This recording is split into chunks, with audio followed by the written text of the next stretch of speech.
apapun yang terjadi, katakan bersama kita Tuhan. Berdamai dengan Tuhan adalah berdamai dengan kehendaknya. Gak ada perlawanan, gak ada ketakutan. Jemaat yang sejati adalah seorang yang mencari Tuhan di masa sulit.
Mumpung masih liburan yang diakibatkan corona, jadi kita bersih-bersih. Dan sama seperti hari ini, Tuhan sedang bersih-bersih rumahnya, gerejanya, setiap umatnya. Ada hal yang saya beritahukan buat saudara. Saya beritahu buat saudara. Shalom saudara. Jadi ini yang ingin saya beritahukan buat saudara, bahwa kita setiap hari akan bagi-bagikan Kingdom Lifestyles yang kita bagi-bagikan buat saudara dalam program acara By You. Artinya adalah olehmu. Iya, itu dia. Olehmu maka aku diberkati, olehmu maka aku sembuh, olehmu maka aku kuat.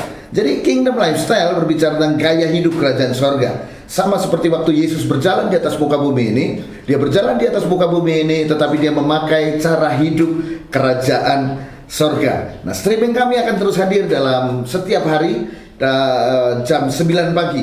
Jadi setiap hari kalau saudara mengikuti streaming ini, maka saudara akan bisa melakukan firman Allah. Dan untuk hari ini saya memberitahu kepada saudara mengenai firman Allah yang bisa saudara kerjakan sesuai dengan bacaan kita, yaitu dalam kitab Yesaya pasal yang ke-6 dan ke-7, kemudian kitab 2 Tawarikh pasal yang ke-26 dan 27, dan kitab Filemon. Nah, saya ingin berbicara tentang kitab Yesaya pasal yang ke-6 ini. Yesaya pasal yang ke-6 ini, ayat yang pertama, saya mau baca buat saudara sebentar. Yesaya pasal yang ke-6, ayat yang pertama, ini diawali dengan sebuah kalimat yang kurang menyenangkan. Saya bacakan buat saudara. Yesaya pasal yang ke-6, ayat yang pertama. Dalam tahun matinya Raja Uzia, aku melihat Tuhan duduk di atas tahta yang tinggi dan menjulang, dan ujung jubahnya memenuhi bait suci. Pasal ini diawali dengan tahun matinya Raja Uzia. Nah, saudara harus tahu bahwa dalam tahun matinya Raja Uzia, Yesaya baru melihat Tuhan. Kalau saudara nanti baca terus di ayat-ayatnya, Yesaya baru melihat Tuhan. Yesaya bisa mendengar apa yang maksud Tuhan dalam kehidupan untuk bangsa Israel. Nah, kenapa diawali dulu dengan kalimat dalam matinya Raja Uzia? Kenapa Uzia ini mati? Jadi begini saudara, dengan kematian Uzia, maka Yesaya bisa melihat Tuhan. Jadi kenapa mesti mati dulu? Ini kan pertanyaan. Kenapa Uzia harus mati dulu, baru Yesaya dapat melihat Tuhan? Ini adalah implementasinya dalam kehidupan kita sehari-hari. Karena Uzia di sini adalah mewakili arogansi. Uzia di sini mewakili kesombongan. Kalau saudara baca di situ, Uzia ditolong Tuhan dan setelah berhasil dia melupakan Tuhan. Dia merasa bisa. Dan bacaan kita ada juga dalam 2 Tawarikh pasal yang ke-26. Saya ajak saudara buka dalam kitab 2 Tawarikh pasal yang ke-26. 2 Tawarikh pasal yang ke-26.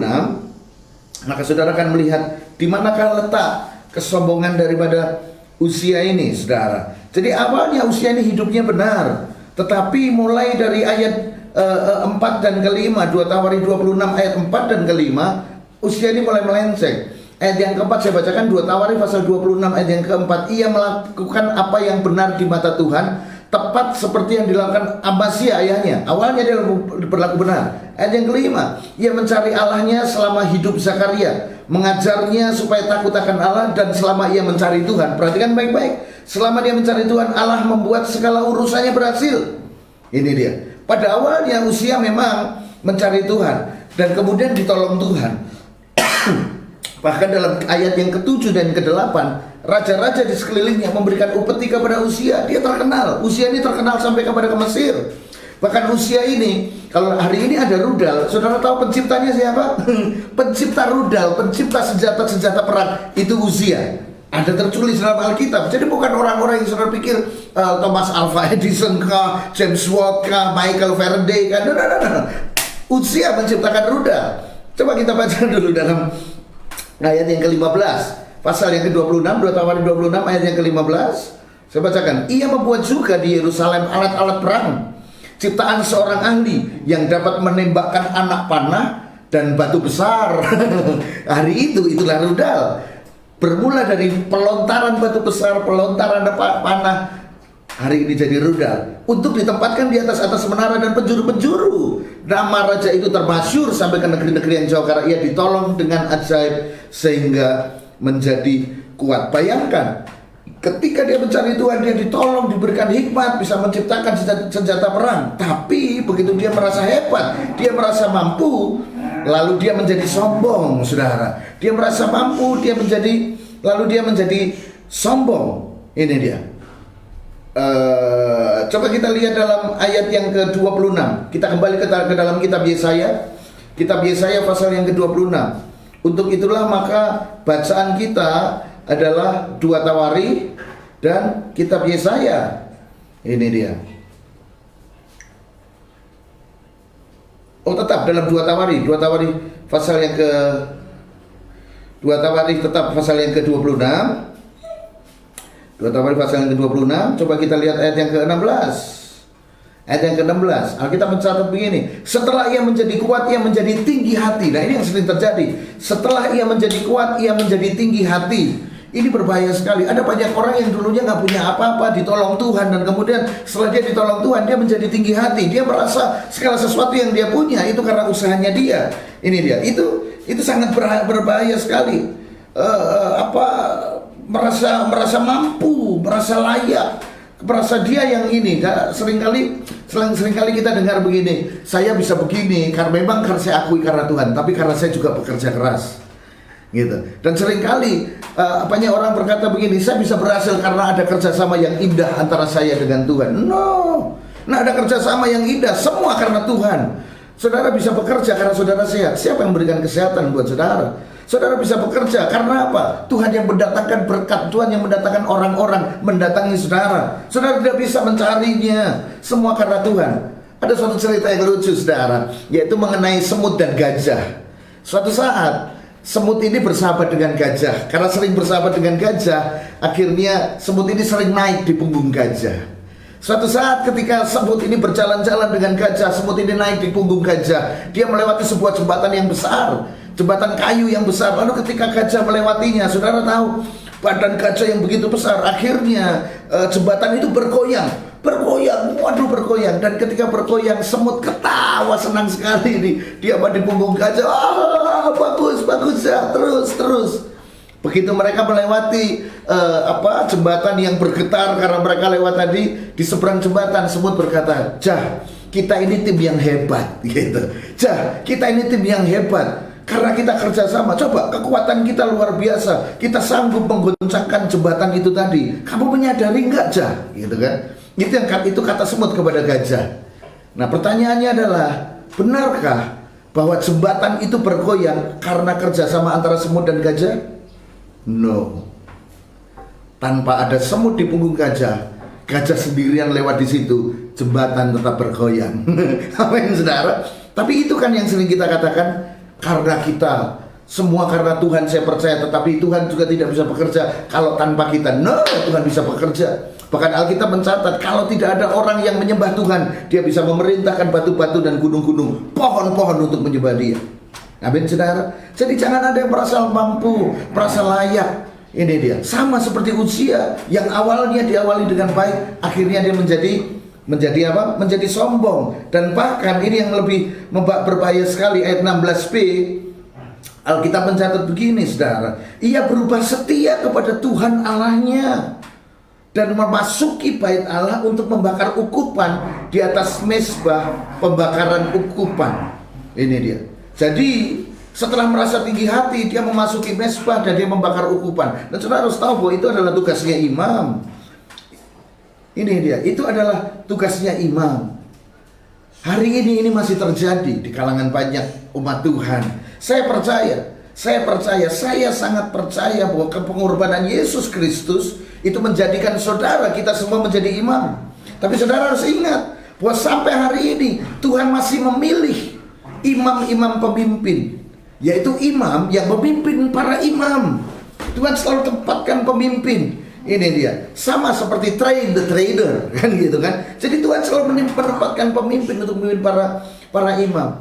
Memang saya mengakui ada banyak hamba Tuhan, mohon maaf sekali saya harus berkata ini, banyak hamba Tuhan yang melenceng jauh, banyak hamba Tuhan yang jatuh, banyak hamba Tuhan yang sembarangan berbicara atas nama Tuhan dan lain sebagainya, dan banyak hamba Tuhan yang jadi batu sandungan. Saya berkata begini bukan karena saya hebat, saya pernah mengalami kegagalan saudara, tetapi bukan berarti itu menjadi sebuah alasan buat orang-orang tertentu merasa mampu dan merasa lebih layak untuk jadi pemimpin rohani, untuk menjadi imam.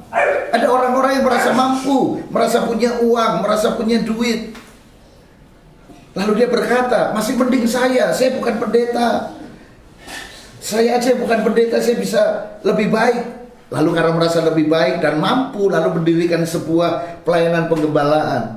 Kelihatannya bagus, tapi saya memberitahu apa saudara, kalau bukan karena panggilan, jangan coba-coba saudara. Sebab saya percaya bahwa karunia 5 jawatan masih berlaku sampai hari ini. Tuhan akan memilih orang-orang untuk memiliki apa? Karunia jawatan dalam pelayanan. Efesus 4 ayat yang pertama. Di situ ada orang yang memiliki karunia fungsi, karunia fungsi, bukan jabatan, tetapi berfungsi. Fungsinya sebagai rasul, nabi, pemberita Injil, gembala dan pengajar. Saya percaya Tuhan masih menempatkan dan memilih orang-orang itu. Ini dia. Ini. Jadi jangan karena merasa mampu saudara, jangan karena merasa bisa, jangan karena merasa memiliki modal lalu saudara melakukan sesuatu yang bukan bagian saudara. Ini dia. Uzia, dia telah melanggar sebuah norma yang bukan bagiannya dia membakar ukupan yang seharusnya tugas imam. Dan saudara harus tahu apa yang terjadi, dia kena kusta. Dan kustanya nggak main-main saudara. Kustanya ada di dahinya. Bayangkan saudara, korengan di dahi. Kalau korengan di kaki masih bisa ditutupi, tapi korengan di dahi, kusta. Bukan cuma sekedar korengan, tapi kusta ada di dahi. Ini dia. Hari ini saya mau berkata buat saudara bahwa lakukan apa yang menjadi bagian saudara. Apa yang harus saudara lakukan dengan bacaan kita hari ini adalah yang pertama, ketika saudara merasa mampu dan layak masuk dalam karunia 5 jawatan, karunia fungsi 5 jawatan, nggak apa-apa, semua orang bisa dipanggil untuk itu. Tapi pastikan terlebih dahulu bahwa itu adalah panggilan dan bukan karena sebuah ambisi. Ini dia. Sebab nggak gampang. Saya mengembalakan, puji Tuhan, dipercayakan Tuhan penggembalaan yang belum banyak. Tetapi itu pun kalau saya memilih, mungkin saya lebih baik saya tidak jadi gembala, karena nggak gampang. Itu pun jemaat kami sekalipun tidak banyak, semua baik-baik jemaat kami. Itu pun saya merasa, aduh lebih baik kalau ada pilihan. Tetapi karena Tuhan sudah tentukan, ini dia. Yang pertama, kalau saudara merasa mampu dan layak masuk 5 jabatan, pastikan terlebih dahulu bahwa saudara dipanggil untuk itu. Dan yang kedua adalah semua yang saudara miliki, semua yang melekat pada saudara adalah dari Tuhan. Ingat, bukan karena saudara kerja sama dengan Tuhan. Semua murni karena Tuhan. Saudara bisa bekerja karena Tuhan memberi kesehatan. Saudara bisa mendapatkan berkat karena Tuhan kirim orang-orang datang kepada saudara sehingga saudara mendapatkan berkat. Ingat, semut naik gajah. Amin saudara. Jadi semua dari Tuhan.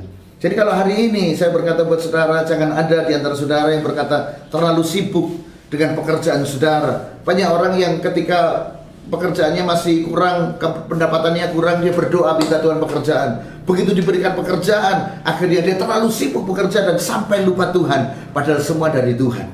Amin saudara. Ini dia. Kalau ada orang yang seperti itu, mungkin kita perlu doakan. Saya perlu doakan. Mungkin saudara dibuat Tuhan untuk menjadi nggak sibuk lagi. Saudara punya waktu apa? Untuk Tuhan. Dan kemudian yang ketiga yang harus saudara kerjakan adalah begini. Saudara yang hari ini sedang berkata, aku nggak punya apa-apa, aku nggak bisa apa-apa. Hari ini Tuhan ada bersama dengan saudara. Saya punya tips buat saudara yang berkata, aku nggak punya apa-apa dan aku nggak bisa apa-apa. Mulai saat ini, hitung apa yang saudara punyai yang tidak bisa saudara beli dengan uang saudara. Hitung apa yang saudara miliki yang melekat pada saudara, yang ada pada saudara yang tidak bisa saudara beli dengan uang. Kesehatan tidak bisa saudara beli dengan uang. Orang-orang yang baik di sekitar saudara nggak bisa saudara beli dengan uang. Saudara mulai hitung satu persatu. Jadi hari ini nggak ada orang yang nggak punya apa-apa. Saudara selalu perlengkapi saudara. Jadi hari ini apa yang harus saudara kerjakan sepanjang hari ini? Yang pertama, ketika saudara merasa saudara dipanggil Tuhan, pastikan itu. Jadi bukan karena ambisi. Kemudian yang kedua, ingat bahwa segala sesuatu datang dari Tuhan. Jadi saudara harus mengutamakan Tuhan lebih daripada yang lain. Dan yang ketiga, saudara yang merasa nggak punya apa-apa hari ini, ingat, lihat apa yang saudara miliki, yang saudara miliki yang tidak bisa dibeli dengan uang saudara. Jadi hari ini saudara, mari kita mengucap syukur. Maka berkat akan mendatangi saudara. Amin. Jadi bukan berkat dulu datang baru kita mengucap syukur. No. Mengucap syukurlah, maka berkat mendatangi saudara. Jangan tunggu dapat berkat baru mengucap syukur. Jangan nunggu sembuh baru mengucap syukur. Tetapi mengucap syukurlah, maka saudara akan sembuh. Mengucap syukurlah, maka berkat akan mendatangi saudara. Mengucap syukurlah, maka saudara akan ditolong Tuhan. Amin saudara. Hari ini Kingdom Lifestyles by you. Semua oleh Tuhan. Kalau saudara diberkati oleh Tuhan, saudara menjadi kuat karena oleh Tuhan. Amin saudara. Dan kita akan berjumpa lagi besok jam 9 pagi dalam program Kingdom Lifestyles by you. Tuhan Yesus memberkati saudara. Haleluya, haleluya.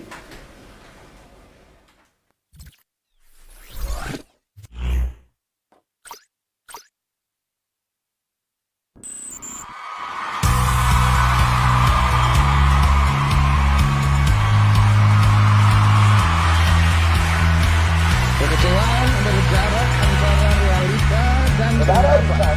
Semakin jauh realita yang terjadi daripada yang saudara harapkan, semakin besar kecewa akan menjadi melahirkan yang jatuh. Apapun yang terjadi, katakan bersama Tuhan. Berdamai dengan Tuhan adalah berdamai dengan kehendaknya. Gak ada perlawanan, gak ada ketakutan. Yang sejati adalah seorang yang mencari Tuhan di masa sulit.